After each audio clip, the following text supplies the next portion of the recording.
Cap, banyak orang sudah pegang NIB, sudah beres SIUPKK dari OSS, tapi begitu masuk Banten, malah mentok di PMKU.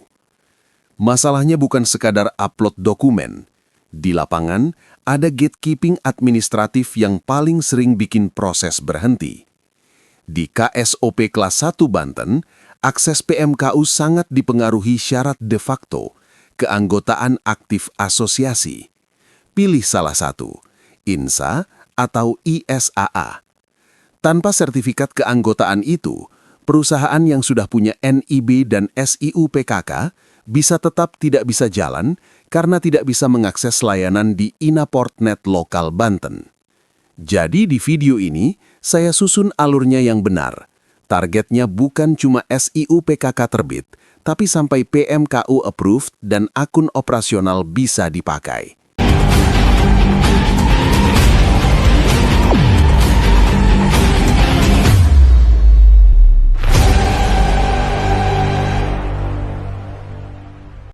Cara berpikirnya begini, SIUPKK itu fondasi legal. Tapi untuk operasional di pelabuhan, Anda butuh akses sistem dan pengakuan lokal. Di Banten, PMKU itu bukan formalitas. PMKU adalah kunci pembuka akses layanan pelabuhan spesifik di Inaportnet. Kalau PMKU belum disetujui, akun Anda tidak bisa memilih pelabuhan itu sebagai wilayah layanan.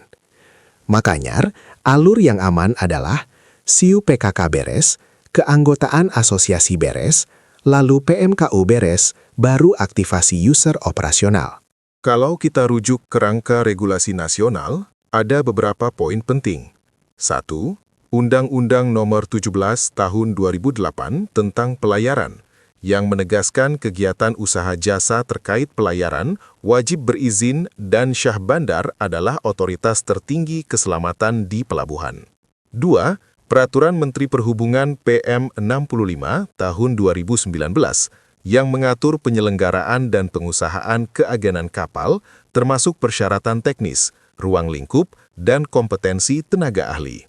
3. Peraturan Menteri Perhubungan PM 24 Tahun 2017 yang mencabut persyaratan modal disetor minimum untuk perusahaan keagenan kapal. 4. Peraturan Menteri Perhubungan PM 12 Tahun 2021 yang mengklasifikasikan KBLI 52297 sebagai resiko menengah tinggi. Artinya, NIB terbit dulu, tapi standar usaha perlu diverifikasi lewat pemenuhan komitmen dan pemeriksaan otoritas terkait. Itu kerangka de jure. Yang bikin Banten unik adalah praktek de facto tadi. PMKU dipakai sebagai checkpoint dan asosiasi jadi syarat utama. Cap, soal asosiasi, pilihannya ada dua, INSA atau ISA. INSA profilnya lebih banyak pemilik kapal. Struktur biaya awalnya umumnya uang pangkal berkisar 10-15 juta, ditambah iuran tahunan dan administrasi lain, sehingga total biaya awal bisa mendekati 20 juta. ISA lebih fokus ke perusahaan agen kapal yang tidak punya armada sendiri, dan di Banten pergerakannya aktif, rutin berkoordinasi dengan otoritas pelabuhan. Rekomendasi praktisnya begini. Kalau perusahaan Anda murni KBLI 52297 tanpa kepemilikan kapal, ISA biasanya lebih nyambung dengan profil usaha. Tapi kalau Anda punya rencana jangka panjang akuisisi kapal atau satu grup dengan pemilik kapal, INSA bisa lebih strategis. Yang penting, pilih salah satu dan proses keanggotaannya jangan ditaruh di belakang. Target realistis untuk sampai operasional adalah 4-6 minggu. Kuncinya, eksekusi paralel, bukan urutan linier. Fase 1, minggu pertama. Hari 1-3, akta pendirian. Pastikan notaris memasukkan KBLI 52297 secara eksplisit. Modal dasar, saran minimum 500 juta sampai 1 miliar rupiah untuk kredibilitas, walau regulasi membolehkan lebih rendah. Hari 1-5, siapkan kantor fisik. Untuk KBLI 52297 di Banten, kantor fisik perlu siap disurvei. Cari ruko atau ruang kantor di area komersial Cilegon atau Merak. pastikan zonasi tata ruang sesuai peruntukan usaha, dan urus surat domisili usaha atau dokumen pengganti yang diakui sistem sesuai aturan daerah. Dan ini yang paralel, hari ketiga, begitu nama PT dipesan, langsung hubungi Sekretariat DPC ISSAA atau INSA Banten. Minta formulir, daftar syarat, dan siapkan dana uang pangkal agar proses cepat. Fase 2, minggu kedua. Hari ke-6 sampai 7, terbitkan NIB di OSS. Sistem akan mendeteksi KBLI 52297 sebagai resiko menengah tinggi. NIB terbit, tapi sertifikat standar masih belum terverifikasi. Hari ke-7 sampai 10, persetujuan lingkungan via AMDALNet. Untuk kantor agensi, umumnya cukup SPPL yang prosesnya ringan. Fase 3, minggu ketiga, ini critical path. Finalisasi keanggotaan asosiasi. Serahkan akta, NIB, NPWP ke asosiasi, bayar iuran, ambil sertifikat keanggotaan, dan idealnya surat rekomendasi untuk KSOP. Di minggu ini juga, upload pemenuhan komitmen, upload bukti penguasaan kantor, upload dokumen tenaga ahli, misalnya ANT3 atau D3 ke tata laksanaan, upload bukti sarana kerja, misalnya foto kantor, komputer, kendaraan operasional. Fase 4, minggu keempat, koordinasi survei ke KSOP. Jangan pasif menunggu. Hubungi bagian lalu lintas angkutan laut di KSOP Banten. Ajukan jadwal survei. Saat tim survei datang, papan nama terpasang, tenaga ahli hadir, dan sertifikat asosiasi bisa ditunjukkan. Kalau lolos, petugas memverifikasi sertifikat standar di sistem dan OSS menerbitkan status telah terverifikasi. Itulah SIUPKK definitif Anda. Fase 5, minggu ke-5 sampai 6. Login Inaportnet pakai NIB, masuk menu PMKU, pilih wilayah Banten. Wajib upload sertifikat keanggotaan INSA atau ISSAA di dokumen pendukung. Setelah PMKU disetujui dan SK digital terbit, baru aktivasi user operasional dan lakukan uji coba. Sekarang kita bicara angka modal awal, biar CAP bisa hitung realistis. Pendirian PT, notaris dan SK kira-kira 7 juta. Sewa kantor 1 tahun, kisaran 50 juta sampai 80 juta, tergantung lokasi dan kondisi ruko. Renovasi dan furnitur sekitar 30 juta, termasuk meja, kursi, AC, sekat, dan papan nama. Perangkat IT dan software sekitar 20 juta, laptop spek menengah, printer, scanner, dan internet dedicated. Keanggotaan INSA atau ISAA alokasikan 20 juta untuk uang pangkal, sertifikat, dan iuran tahun pertama. Sertifikasi atau biaya tenaga ahli, siapkan sekitar 10 juta jika diperlukan.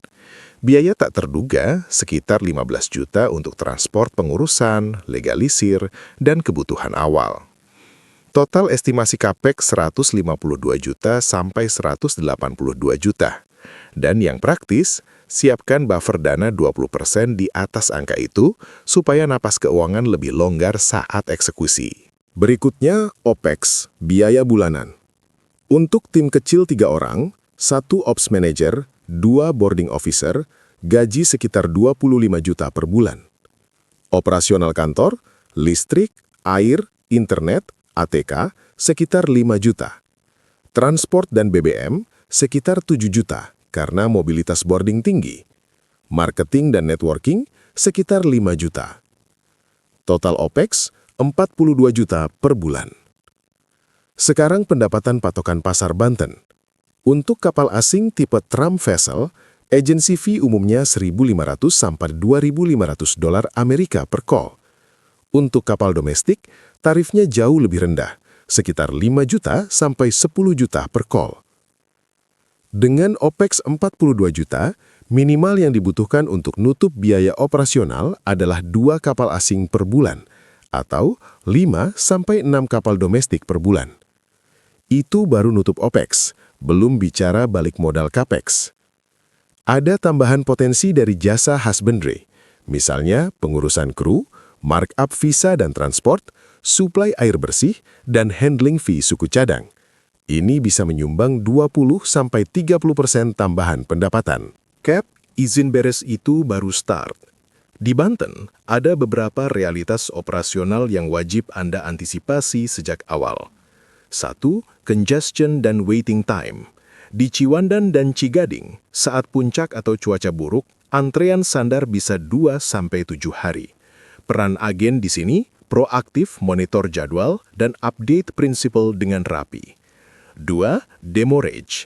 Tarif demurrage untuk kapal ukuran Supramax atau Panamax yang sering singgah di Banten berkisar 10.000 sampai 15.000 dolar Amerika per hari. Jadi, akurasi proses dan timing itu bernilai besar. 3. Notice of Readiness atau NOR. Kalau timing NOR keliru, misalnya diterbitkan sebelum kapal benar-benar tiba di area labuh yang ditentukan, klaim demurrage bisa ditolak charterer, dan itu biasanya berujung ke reputasi agen. 4. Detention container. Untuk suku cadang atau kargo kontainer, setelah free time habis, biasanya 5 hari, biaya detention bisa naik progresif dan jadi jutaan rupiah per hari per kontainer.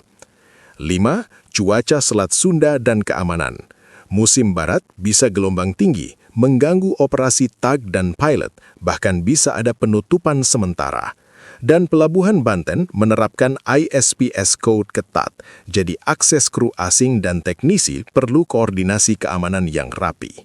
Terakhir, soal kompetisi. Data menunjukkan lebih dari 162 agen terdaftar di Banten. Artinya, pasar cukup jenuh. Pemain besar biasanya menguasai kontrak jangka panjang. Peluang yang sering terbuka untuk agen baru ada di kapal-kapal spot, terutama prinsipal yang mencari respons cepat 24 jam dan transparansi biaya. Kalau saya rangkum, kunci suksesnya ada 3. 1. Jalankan proses paralel. Asosiasi mulai dari hari pertama, jangan ditaruh di belakang. 2. Siapkan kantor fisik yang siap disurvei dan pastikan zonasi aman. 3. Jangan ajukan PMKU sebelum sertifikat keanggotaan INSA atau ISAA sudah di tangan. Kalau CEP mau, saya bisa buatkan checklist eksekusi versi lapangan, hari per hari, dokumen per dokumen, sampai template surat untuk koordinasi survei KSOP dan bundling upload PMKU. Tinggal bilang checklist SIUPKK Banten.